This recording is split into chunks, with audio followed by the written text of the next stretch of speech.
জীবন শুরু হয় যন্ত্রণার মধ্য দিয়ে, আবার তার শেষও হয় যন্ত্রণা দিয়ে। তবুও ভালো থাকার সব রকম প্রচেষ্টাই থাকে এই জীবন জুড়ে। কখনো অম্লমধুর, কখনো ভালো, কখনো মন্দ, কখনো আবার ভুল শুদ্ধের মুখোমুখি হই আমরা সবাই। এই তো জীবন। প্রিয় দর্শক, ভুল মধুর ভুলের এই আয়োজনে আপনাদের সবাইকে আমন্ত্রণ জানাচ্ছি আমি লোপা মমতাজ। খাদ্যে ভেজাল, পথ্যে ভেজাল, ভেজাল শখের জিনিসে, চলছে ভেজাল দিল্লি ঢাকা, বিলেত জাপান ভিনিসে। ভেজাল কত রইল মিশে মানুষজনের চরিত্রে, অমনি সাদা অমনি কালো, অমনি কেন হরিত্রে। অথবা সব দেশে যা করতে পারে আমরা কেন পারবো না, এখন থেকে শপথ নিব ভিন দেশি ধার ধারব না। বাংলা ছড়া সাহিত্যের এক অসাধারণ নাম সুকুমার বড়ুয়া। জীবনকে পূর্ণ করেছেন কালজয়ী সব ছড়া লিখে। তবুও বেদনা, মৃত্যুর পর হয়তো অনেক লেখাই এই পৃথিবী থেকে চিরতরে মুছে যাবে, তবুও লিখছেন। তাকে কোনো মধুর ভুলে? অসাধারণ ছড়াকার এবং বাংলা শিশু সাহিত্যের অন্যতম জনপ্রিয় লেখক সুকুমার বড়ুয়া কি হতে চেয়েছিলেন? ছোটবেলায় তো অনেক কিছুই চিন্তা করে গরিব ছিলাম, একটু বড় লোক হতে চেয়েছিলাম, কিন্তু পারিনি। যাই হোক, যে সিনেমা দেখে সিনেমার নায়ক হওয়ার জন্য খুব শখ হয়েছিল। একটা চিঠিও লিখেছিলাম ছবি সহ, কিন্তু উত্তর পাইনি আর কি। তারও আগে সুনির্মল বসুর একটা হুলস্থুল বই ছিল, পুরোটাই মুখস্থ করে ফেলেছিলাম। তারও আগে হাসি খুশি বইটা, অজগর আসছে তেরে, ওটা পুরোটাই মুখস্থ ছিল। ছোটবেলায় যখন ছোট ছিলাম, এই গ্রামে সবাই ঘেরাও দিয়ে ধরতো যে একটু যে শোনান কিছু, তা মুখস্থ বলতাম। এই যে যোগীন্দ্রনাথ সরকারের বোধহয় হাসি খুশি, তারপরে বাল্যশিক্ষা, প্রফেসর গুইরাম চুয়াডাঙ্গা বাড়ি তার, শোনা যায় মামা তার দানাপুরে ফারিদার।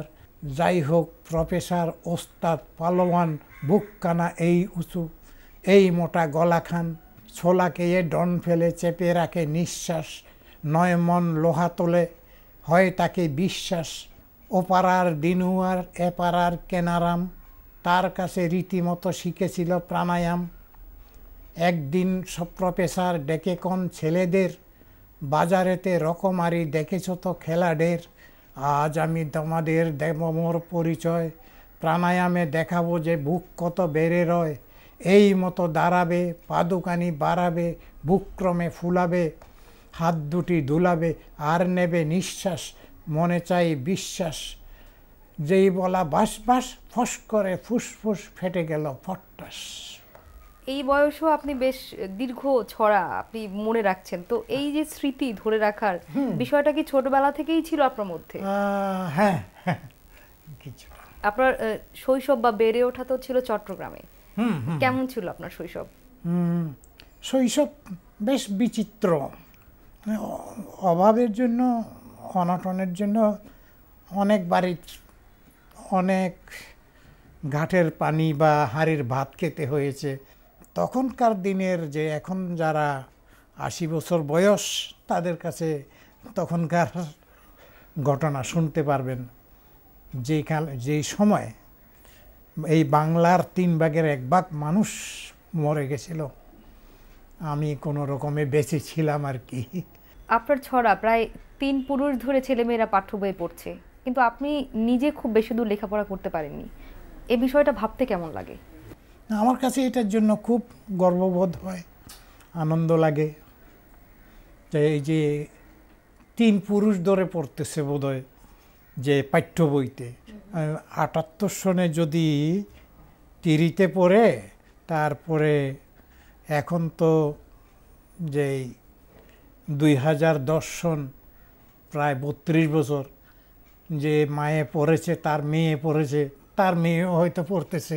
ছড়া লেখার ইচ্ছে আপনার মানে কোন সময় থেকে শুরু হলো? তৎকালে পেপার ছিল যে যুগান্তর, সত্যজিৎ, সত্যযুগ, এই সংবাদ, আজাদ, ইত্তেফাক, এই 5টা পেপার, এই 5টা পেপারের যে দৈনিক পত্রিকার ছোটদের বাচ্চাদের খুব মনোযোগ দিয়ে পড়তাম, যে বাচ্চাদের পাতাগুলো। তখনই মানে নিজের মধ্যে একটা যে উৎসাহ তৈরি হলো। শিশুদের কাছে আপনি নায়ক, আপনার নায়ক কে? আমার নায়ক হইল মোটামুটি রোকানুজ্জামান খান দাদাভাই, যে উনি 100টা লেখার চাইতে 99টা ফেলে দিয়ে একটা ছাপতেন, আর 99টাই ফেলে দিতেন। পিছন ফিরে তাকালে জীবনের কোন ভুলটাকে বেশি মনে পড়ে? নিজেকে লেখক বলেই মনে করি না। 53 বছরে যা লিখেছি এগুলো বোধহয় 3 বছরে লেখার সম্ভব ছিল, কিন্তু আমি খুব দেরিতে লিখি, খুব ভেবে চিনতে লিখি। এই জন্যই যে আমার লেখা বোধহয় জনপ্রিয়তা হয়। যেমন একটা লেখার দেই, একটা ইয়া ইয়া শব্দের মিল দিয়ে এখন মানচিত্র খুলে দেখলাম যে কতগুলো ইয়া আছে। এই যে Pretoria, Victoria, Saturia, Syria, Eritrea, Gandaria, Austria, Korea ইত্যাদি ইত্যাদি। এই যে এগুলা খুব গবেষণামূলক ইয়ে। তারপরে 64 জেলা সফর।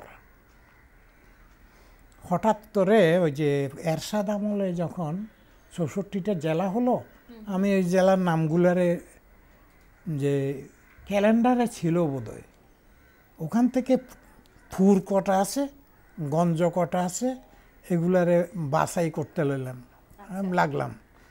তারপরে সাজিয়ে গুছিয়ে লিখলাম। যে মুখস্থ করলেই 64 জেলার নাম এসে গেল। তারপরে রেলগাড়ি চলার সময় একটা শব্দ যে হয়, খেজুর পাতা 28 টাকা, তেঁতুল পাতা 27 টাকা। তখন আমি ওই 5 অক্ষরে হইলে যে নাম হয়, 5 অক্ষরে হইলে যে চাকার শব্দের সাথে মিলে সিলেট, ফেনী, দিনাজপুরে ঘন্টা বাজে স্টেশনে, মানে টঙ্গী, ঢাকা 27 টাকা ইত্যাদি ইত্যাদি আর কি। 30 বছর যাবৎ সরকারি কোয়ার্টার না পাওয়ার কারণে আপনি একটি ছড়া লিখেছিলেন আকুল আবেদন নামে। তো এই ছড়াটার লেখার পেছনে একটা গল্প আছে। হ্যাঁ হ্যাঁ, সেই গল্পটা জানতে চাই।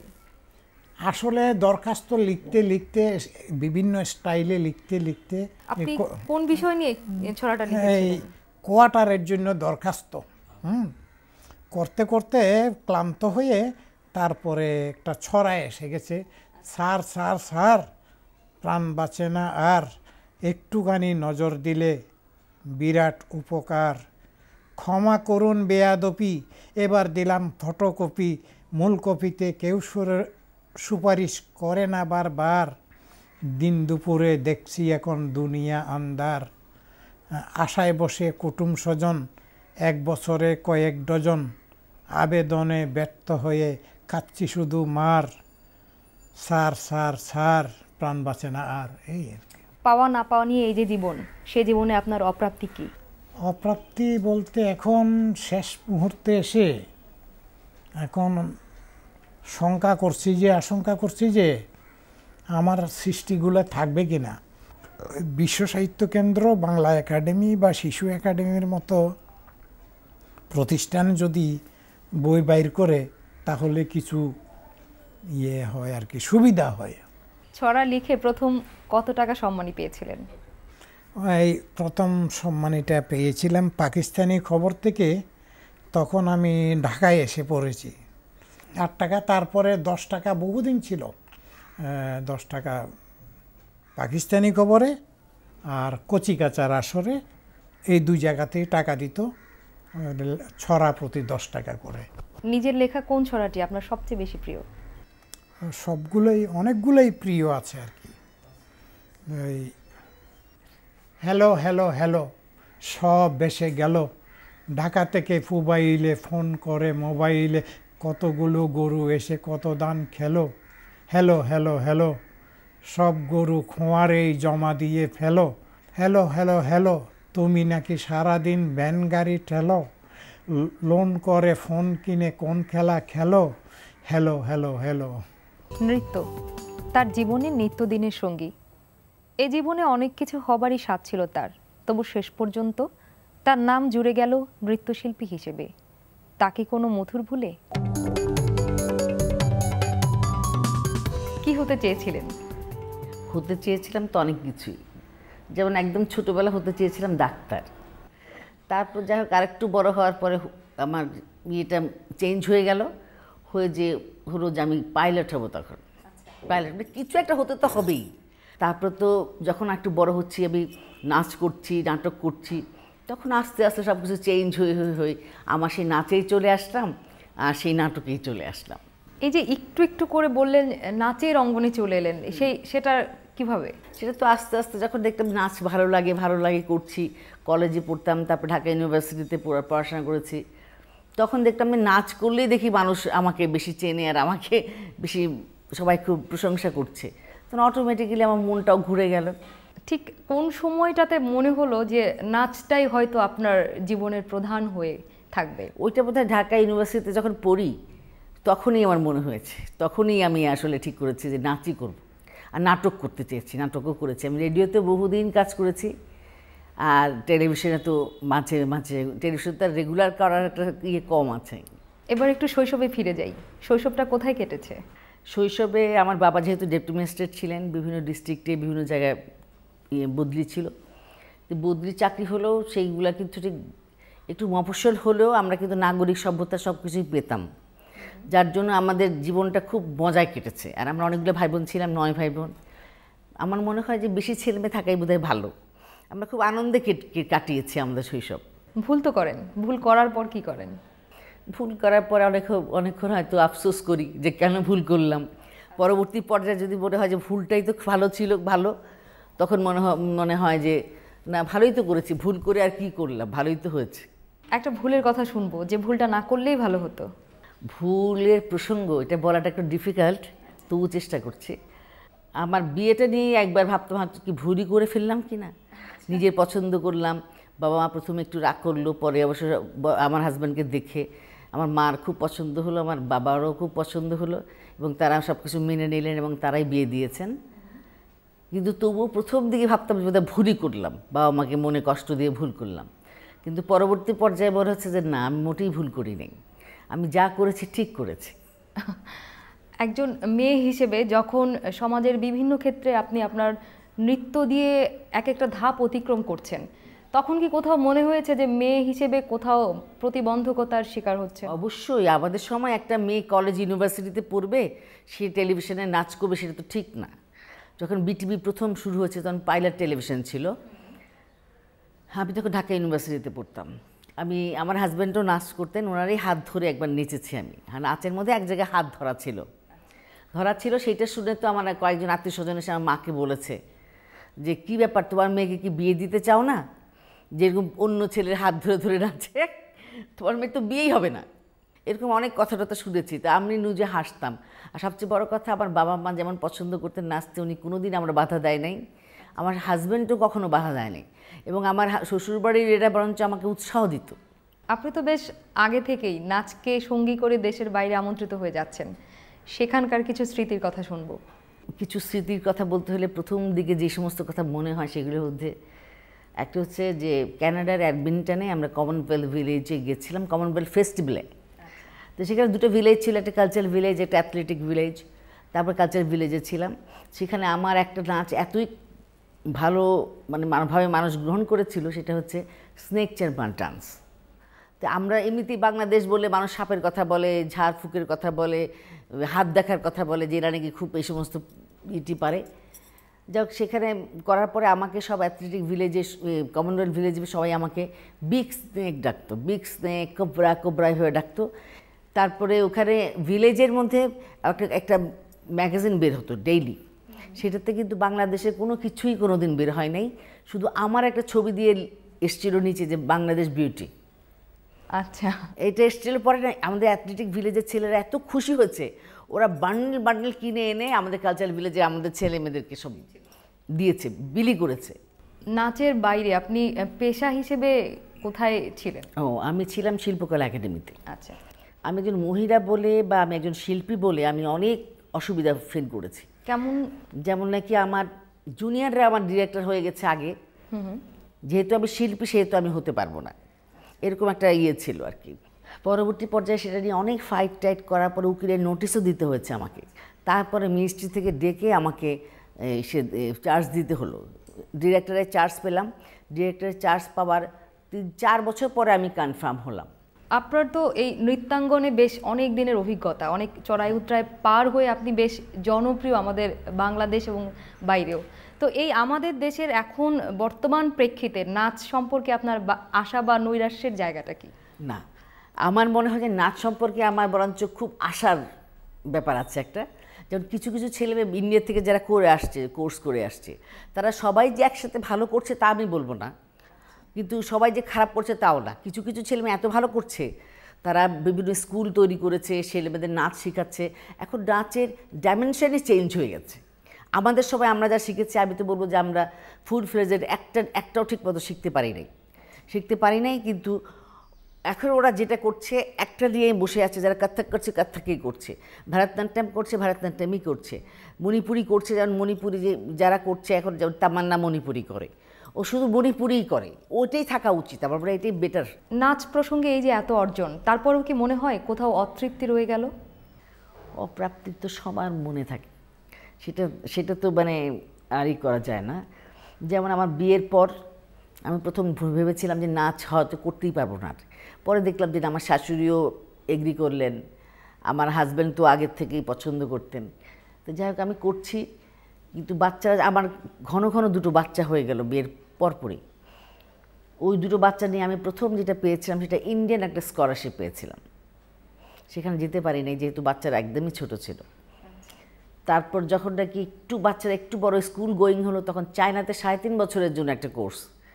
তখন তো মানে আমি কীভাবে যেটাকে রিফিউজ করেছি, ওরা শুনবেই না, যেহেতু আমি তখন পারফর্মিং আর্টসে চাকরি করতাম, সেহেতু আমাকে যেতেই হবে। আমি মিনিস্ট্রিতে যে সাইদ আহমেদ সাহেব ছিলেন, একজন জয়েন্ট সেক্রেটারি ছিলেন, সাইদ আহমেদ সাহেবকে অনেক বুঝিয়ে বলে ওনার কাছে মাফ চেয়ে করে যে আমার বাচ্চা 2টা ছোট অনেক বলে সেখান থেকে আমি এসছি। কিন্তু আমি তবুও মনে করি যে আমি যদি যেতে পারতাম তাহলে আমার জন্য অনেক ভালো হতো, বেটার হতো। কিন্তু আমার সংসারের জন্য অনেক সময় অনেক স্যাক্রিফাইসই করতে হয়েছে। আমার মেয়েরাও অনেক স্যাক্রিফাইস করেছে আমার জন্য, এটাও ঠিক, কারণ ওরা বুঝতো বলে আমাকে বিরক্ত করতো না। তো একটু নাটক প্রসঙ্গে চলে আসি।